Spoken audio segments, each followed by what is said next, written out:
Hi, welcome to Shelf Starters. Today we're on the very last part of our Middle Ages challenge. So we're up to Everyman, which is a morality play.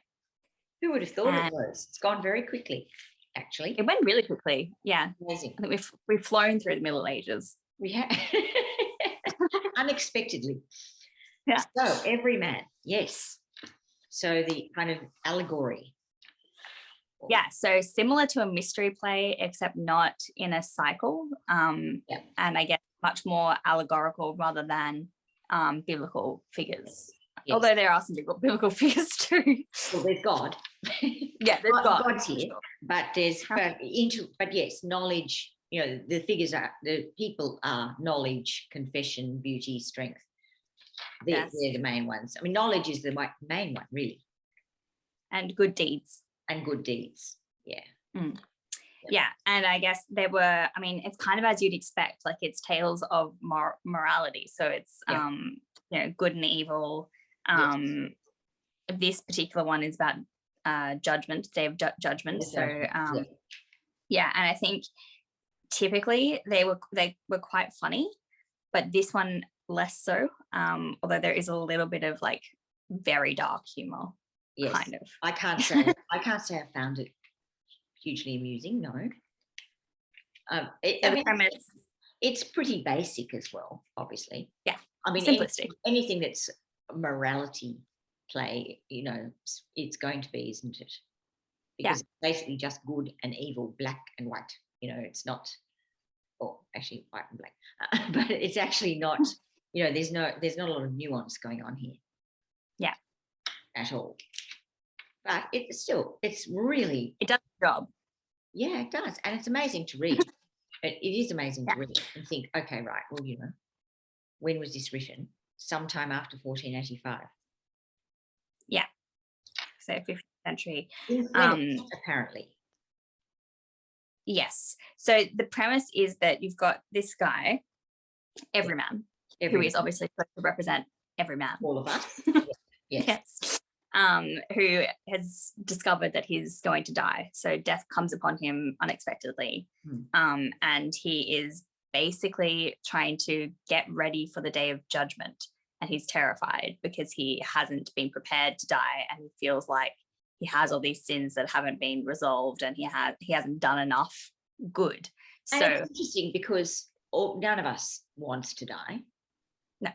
You know, so that's the basic condition. That's the problem. But it's at a deeper level, isn't it? When it's because I can't die now because I need to repent. I'm not ready. Yeah. Yeah. That's a concept that's the interesting part, I guess. That differentiates this from just a plain story in contemporary times, I think. Yeah, the concept of going out and repenting. Yeah. I guess. Yeah. But I think the part that I found quite, I guess not funny, but like interesting in the way that it was shown was good deeds as a character being small and frail and unable to stand. So that's his good deeds are represented in this weak little thing that is not enough to go with him to this judgment day because it's so small. He hasn't done enough good deeds. He's done enough good deeds. Yeah. Only little good deeds. Yes. So basically, all of his friends. God, Rosie, of the God character. God as well. Yeah. Yes. God was cranky. Yeah. Not. Yeah. It's a bit cranky. I thought. Look, I've done all this stuff. I've done all of this for you guys, and yet. And yet you keep messing things up. Yeah. It says, God says that basically if you leave people alone, verily they'll become much worse than beasts. Yeah, which is a bleak way of looking at things, isn't it? Yeah. Leave people to their own devices and they just go to the pot. That's right. I mean, he's basically saying, I keep giving them all these chances and they keep messing it up. They mess up every time. Yeah, he's not happy. Not a happy God, for sure. No. So Everyman's getting ready to go to death. He really doesn't like it. He says, death giveth no warning. Yeah. And death says, oh, I like this, but I've highlighted a little bit so I like. Me too. I've done highlighting also. Well, weenest thou that thy life is given thee and thy worldly goods also. And Everyman says, I weaned so verily, weaned meaning suppose. Yes. And Death says, nay, it was but lent thee. So he's saying, you've only been given it life on is not borrowed something that time. you get. Like it's not a given, basically. Yeah. So I thought that was kind of nice. Everybody's given a bit, like a moment, a portion, but it's not forever. Never was meant to be. Yeah. So stop whinging. Yet again, stop whinging. Yeah, I mean, Everyman was an annoying character. Yeah. He has all these he does come over as, actually, that's right, he comes over as very annoying. Yeah. Because all he is doing is, in fact, whinging, and it's all about him, and it's all about, I'm not ready. And he seems very weak and just not one you'd want to sympathize with. No. But yeah, he has all his friends come around, which are like kindred, cousin, all these different people, and it basically one by one they all leave him. They just leave him. So he's hoping that they will come with him to this afterlife thing. And they all go, no, sorry, busy. I'm busy that day. I can't. And that's my favorite excuse of all of them was, I have the cramp in my toe. And Lord knows, if that's happening, can't possibly go. You can't go on a pilgrimage with a cramp in your toe, Rosie. Definitely not. No, apparently not. So yeah, that's those little bits that made me laugh, that I thought was like quite dark humor. I see what you're saying. Yep, that is very poor excuse making going on here. Yep. Yeah, not the best.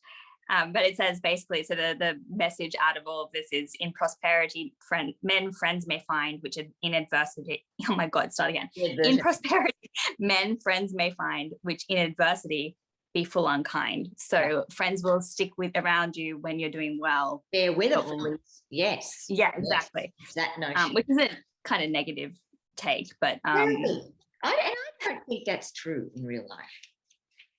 No, but I think what they're trying to get at, so it's kind of weird that they make his little like parts of him, so his good deeds and all those little things into the concept of friends, because what they're trying to get at is that you need to go to this judgment day like with your soul bared, as you are, no extra like frills and all of that. So I get that, but then saying that friends will always leave you is not really the same thing. I feel like that allegory didn't really work. No, for me. No. No. And then we get to the part where knowledge comes in, personified as a woman, interestingly. Yeah, that is interesting, isn't it? Sister. But is knowledge a woman typically in like myth and stuff? Mythology.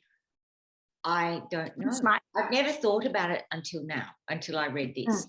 And then it was just so overtly, calling it, I have a sister called Knowledge. And I was like, oh, yeah.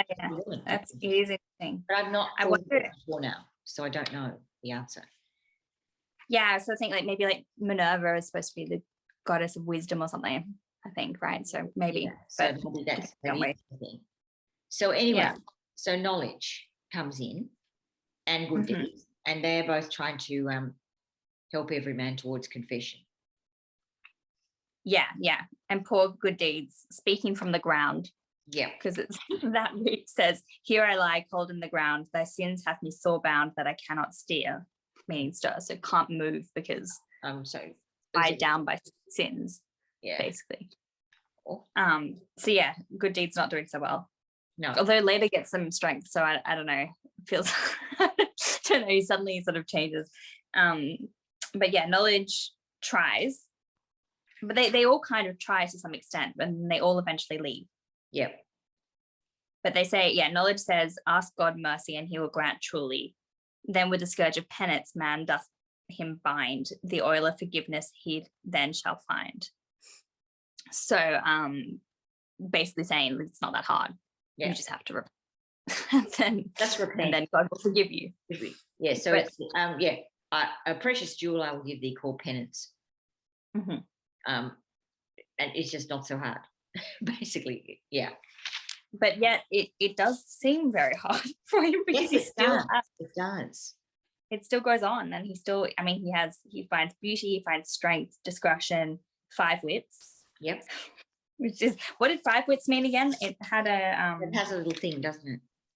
there was a footnote about what 5 wits actually meant. I think it was the senses. I think like it was the 5 senses. Yeah. Yeah. Yeah. Here it is. Where is it? Oh, actually, I can't find 5. It might have been at where they introduce all the characters, the little, what do you call it, at the beginning of the play? Maybe it's there because it's not on the page. Characters. Oh, wait a minute. Senses. Yeah, 5 wits. It is senses. Yeah. Yeah, 5 senses. So yeah, he meets all of them. I mean, it's honestly, it just kind of goes, it's very repetitive in the way that, you know, talk to each little character, and they're all like keen at the beginning, and then they all back out for going on this journey. So yeah, I mean, moral being really that none of these are going to be important to you in the end. So beauty doesn't matter. It doesn't last. Right. Yeah. It means nothing. Yeah. And then, I mean, what else? He gets to the end basically and ends up going by himself. Yeah. With good deeds. With good deeds, yes. Only with good deeds. Yeah. Every man and good deeds descend into the grave. Into the grave. Yeah. Yeah. So even knowledge doesn't actually go with him all the way. No, knowledge is still right at the entrance, but doesn't. Yeah. Yeah. And then then we can all hear an angel from within. Yeah, and an angel comes. Yeah. Which is nice. Yeah. And then the doctor comes, and the doctor is the theologian. Yes. Who comes to explain the story at the end, which I thought was interesting because they already had a messenger at the beginning. I know. So I just like the messenger's talking to the audience about like kind of like the chorus kind of thing in, I guess, well, in Shakespearean plays anyway, like doing the prologue sort of deal. But then at the end, I would have thought that the messenger would come back, but instead it's a doctor. Which is kind of interesting with some Latin. Yeah, and explains that, you know, at the very end, all of these things forsake you, and only good deeds are relevant. Yep. And yeah, it has a little Latin bit which means "Depart, ye cursed, into everlasting fire." Yep. Positive. Sorry. Not the image you want to end on, but you know, there you go. Yeah, I mean, I don't know what they're sort of. I think Everyman. Did he actually repent in the end? I don't know that he actually really fully did. He tried. Yeah, I don't. But basically saying there's no excuse for Everyman. Lord, into thy hands, Lord, my soul I commend. Receive it, Lord, that it be not lost. As thou me boughtest, so me defend. And yeah, you redeemed him. So maybe he did. I think we can call that. That counts. Yeah, totally. And then out of all of this, which is, you know, fairly sort of huge, we get the everyman character that we still talk about to this day in theatre all the time. An everyman character in a novel, an everyman character, you know, we say that's become part of our vernacular. Yeah. You know, it's kind of cool. Yeah, I'd be interested to read more morality plays actually. And I tried. So, you know, I normally do try to get like a find up some other, fuller text of the works from the Norton, but there isn't any that I find. Like, I think you can find, you know, sort of selections, but even then they're not really, like, you can get them on Kindle much easier than you can get them in actual book form, because I just think they're not in print anymore, which is a bit of a shame. Yeah. But yeah, I'd like to see what some other ones were like, because this one, I mean, it even says in the Norton that it's less funny than other morality plays were. So I'd like to see like what is an actual more what they're like. one. Yeah, it would be. Yeah. Well, Rosie, I'm going to be a bit sad to say the goodbye to our little, my much smacked up and I know, it's well loved, isn't it? No, too. Highlighted all. Yeah, I'm going to miss this one. Yours is nicely tabbed. Mine is nicely tabbed, but very bent cover, and it's got lots of scroll within. So yeah, it's been really, really used. Yeah, definitely. It's been an active reading. That's which I think is great, and that's good. So then, it feels like we completed a uni course, but on our own. It does. Yeah, it does. It's good. So it's great. But we have not had to write an essay. No, it's the best part of uni, just the discussions. I mean, this is why I love doing this, because we get to read the text, we get to discuss them, but there's no assessments. No assessments. It's perfect. So yeah, finished with the Middle Ages. Who would have thought that we could do that in a year? I actually thought this would take like 2 Me too. at least. Yeah. But And I think there were much. I thought I would feel really weighed down by it, and not maybe want to always do it, but I haven't felt that way, Rosie. I have not. No, I think it's quite good because it gives you just snippets, so you don't have to like take a massive chunk at a time, kind of thing. We can just slowly work through them. So yeah, I want to do like a proper wrap up video of like everything we covered in the Middle Ages, like just looking back, kind of thing, to sort of finalize it, and then next year. So we'll have a bit of a break from the Norton for the rest of this year, and then next year we'll get into which one is it? We're up to 16th and 17th centuries. Yes. Yeah. So 15 and 1600s, that's right, because then we move to the Reformation. Yeah. So but that's ages away. So like, I mean, the next Norton, I mean, we think this took us a whole year. The next Norton is like twice 3 or 4 times the size of this. Oh, 3 or 4. I thought it was twice. Yeah, it's massive. So it's that's going to take us quite a long time, which I think is fine. Like it's a lot. I think it's going to be a lot.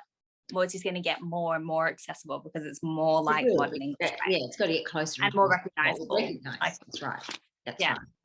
In every like culturally and language wise. So it'll get closer and closer to where we are, which will be good. No, but it's most enjoyable, Rose. And on the side, I wanted to tell you, I've been reading an Australian book that's from 1929. Oh, wow. Which is, it's called Kunadu, and it's about, essentially, it's really, really D.H. Lawrence-ish. So it's about a man who lives, it's set in Western Australia in the outback. So Western Australia in the outback in 1929 would have been about as remote as you could imagine. And it's this, the writer, Catherine Susanna Pritchard, actually did go and live in the outback. She married a station man and she went and lived there. And you can tell because her writing is very, it's very naturalistic, her style. And you can totally tell she knows what she's writing, that she's lived it. So, and part of the experience was definitely really living with Indigenous people, really closely. And the story is of a white Australian male who owns a station. Well, his family owns a station. His father has died. His mother raises him and runs the station. And he goes off to boarding school and comes back. But the mother and he's very close. He's bonded hugely to the mother and to the land. And the mother works with the Aborigines, and there's a girl who she's quite close to, who's like her right-hand woman. And when the mother dies, Hugh, the son, has a relationship with the Aboriginal girl, because it's a way of channeling his mother, really, and that love of land and his mother. And that's where the D.H. Lawrence Sons and Lovers comes in, because you see him with girls. He brings one girl home and she can't hack it and she leaves. Then he marries a girl, but the marriage is kind of a really separate relationship to his relationship with the Aboriginal girl. And because the Aboriginal girl understands and has that kind of real connection with the land and his mother. Yeah, I say the land. Yeah. Yeah. And so that relationship is really his pure relationship. And his wife relationship is just the one you have to have, the one you do for society. But it's just so clever because it's written in Never heard of it. I hadn't either, but a student of mine is doing this, an extended essay on it. So that's why I'm reading it. But who's it by? The author? Catherine Susanna Pritchard is a really well-known Australian writer, but from the 1920s and 30s, so not read very widely now at all. But that idea of that story, the way she writes, it's not disparaging about the Indigenous people or their culture at all, but neither is it praising them and saying, aren't they great? And, they've got a special connection with the land, not at all. But it's very naturalistic. It's very much, this is what they do. And bits of it I object to, like through the voice of the mother, she's talking, the writer. But it is what they do. And you know what? We have some pretty awful ways of doing things also. So the treatment of women by both cultures is fairly shocking. And it's Interesting. really interesting because it's not as you would expect, particularly of that time. You know, Yeah, I not was gonna say it's definitely modern. way ahead of its time. But then I read somewhere that, of course, when it was published, it was also criticised enormously. So it was published in Really? installments in the Bulletin, I think. And it was, yeah, like as in the publisher even rang her and said, you know, could she tone it down? And yeah, which she refused and went ahead with it. Good. So I think it wasn't read for, and interestingly, it's not a really known text. So I think No, I mean, I've never heard of it. me neither in all this time. So yeah, but gosh, it's a fascinating read. Like it's really that's good. great. Yeah, I was so surprised. And some of the descriptions of the landscape are extraordinary because, of course, it's, you know, he's so powerful and so beautiful and so cruel and you know, stark, and you get all of that. But some of the cultural things that, you know, I had no awareness of at all, the initiations, that rite of passage of a child to adolescence, it's brutal. Yep. And to read about it, you know, it's really interesting, really, really interesting. And the characters are very real. You can hear their voices. So yeah, you've got to, I'll send it to you when I finish because you've got to read it. It's really good. Yeah, I'd like to read that. And I'm certain you won't be able to buy it in London. I mean, I'll try, but I also doubt it. I'll have a look. I'll let you know. Yeah, let me know if it is available. But yeah, I sort of doubt it. Really, it's hard to find Australian books in London, actually. Yeah. Yeah, very. especially. That's what I know. I know that, and I'm imagining. Well, this one is not even known here, so I just can't imagine that they would bother with it over there. But yeah, so I'll try. But yeah, so that's been good. That and Kafka on the Shore, I'm reading at the moment. Nice. Kafka on the Shore is really beautiful. I love it. I just read The Fell by Sarah Moss, which, you know, I love Sarah Moss. She wrote Summer Walker recently, and I love that. That was like one of my favorite books last year, I think. So The Fell is set in lockdown. Oh, and, wow. Just like kind of same sort of length as Summer Water, like very short. Yeah. Less than 200 pages. But it's like the same kind of concept of you're following different characters in the same situation and just like hearing their thoughts. Like it's very much like thought driven. And yeah, you get like a lot of like inner monologue, I guess. Yeah. But yeah, it's them struggling with lockdown and the pandemic in general, and what's happening with everyone. Talks about furlough, talks about self-isolation, all of that sort of stuff, but in a way that like I thought I wouldn't be able to read right now, but in a way that that you can. it felt like you related. I mean, you obviously did because we all went through all of that, but it never got to like the truly devastating parts of COVID, I guess. So yeah, it was just more about like everyday experiences, and it's like the main plot, well, there's not much plot, but the main plot point that happens is a woman goes on a walk when she's not supposed to, and something happens to her. And it's all like, do we report it, do we not, because it wasn't legal? No, so that's that dilemma that people did face. That's right. Yeah, it was really good. She's an amazing writer. I really, really like her stuff. So I read that, and then I also read the whole script of Fleabag. You know what? While you were just talking about that, the Sarah Moss, I was just thinking about Fleabag as well. Yeah. Really? Yeah, I've only just very different, but sure. So the script, I watched it all for the first time, and then the next day read it all. Which I don't recommend really, because shockingly the script is the same. Like, I don't know what else to get out of it. So there's no surprise element. That is a really, I like the, you know, obviously the main thing is the way she talks to camera and breaks the fourth wall the whole time. And that the writing's just great. It's very really, really and very, very funny. I mean, that is, you know, but it's her facial expressions, which you wouldn't get in the script, obviously. No, and you're just picturing what you saw. So I don't know. She has some little essays at the end, and I guess like that's what you buy it for, is like her extra thoughts on how they made it and stuff like that. Yeah. But actually reading it, it was very much just what it is. So I read that, and then today I'm hoping to, if all goes to plan, film a reading vlog, like a day of reading for you'll hate it, for The Eye of the World, which is you won't know anything about, but everyone else knows about. It's a massive, like one of the most famous fantasy series in history.